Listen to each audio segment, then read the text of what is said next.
আজ সকাল থেকে এত ঝড় বৃষ্টি হচ্ছে, ছাদে আসতে পারছিলাম না।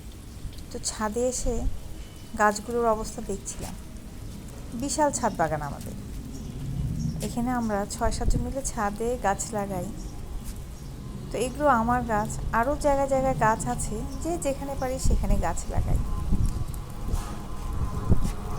নয়নতারা, নাইট কুইন, পুঁইশাক, মিষ্টি কুমড়া, সিম, করলা, আর লাল বালতির মধ্যে আমার তরকারি পচা, ভাতের মার এগুলো জমানো থাকে। তারপর জল দিয়ে দিই, সেই জলটা ছিটে পরে দিই।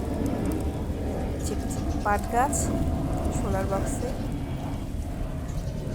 অল্প অল্প মাটিতে গাছ লাগানো খুবই কঠিন। বেগুন ফুল, যদিও ছোট্ট একটা বেগুন ধরেছে, যে কি মিষ্টি কালার বেগুনের, খুব মিষ্টি কালার। পচে গেছে আহারে। মিষ্টি আলু গাছ, আহা, ঢেঁড়স গাছের জলটা ফেলি নাই। যে ঢেঁড়স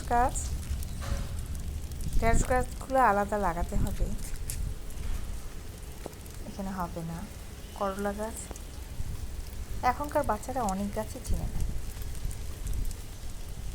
আমিও চিনি না অনেক গাছ। তবে আমার প্রচণ্ড গাছ লাগানোর শখ। আমার চ্যানেলে পাখির ভিডিও দেই, তো যে গাছের ভিডিও দেই তা না, সব কিছুই দেই। তবে গাছ আমার খুবই প্রিয়, খুবই প্রিয়।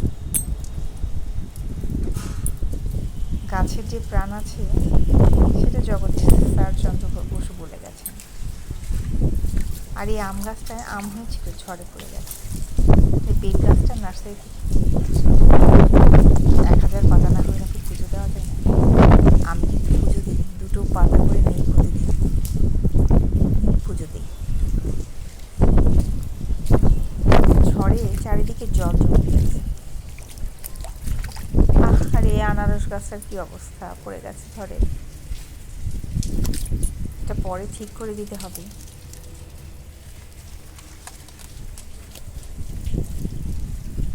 প্রচণ্ড বাতাস হচ্ছে, জলও জমে গেছে। জলগুলো আস্তে আস্তে যাচ্ছে ড্রেনে দিয়ে ছাড় দিয়ে।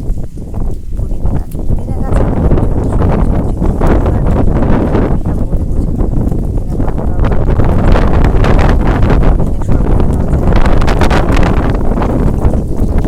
আর এতে টাইম ফুটে টাইমে বন্ধ হয়। মজার না গাছটা, যদিও ফুল আসে নাই।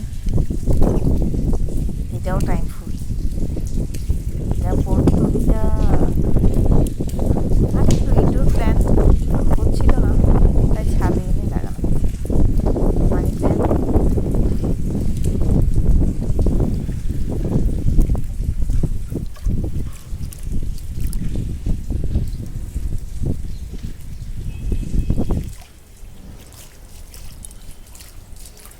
আর এই যে লেবু গাছটা এখন দেখাবো। এই লেবু গাছটায় অনেকদিন ধরে লেবু আসছিল না, বছর 3 ধরে লেবু আসছিল না। তো আমার মা, ছোটোবেলায় দেখতাম আমার মা লেবু গাছের গোড়ায় মাছের আঁশের জল দিত, প্রচণ্ড লেবু আসতো।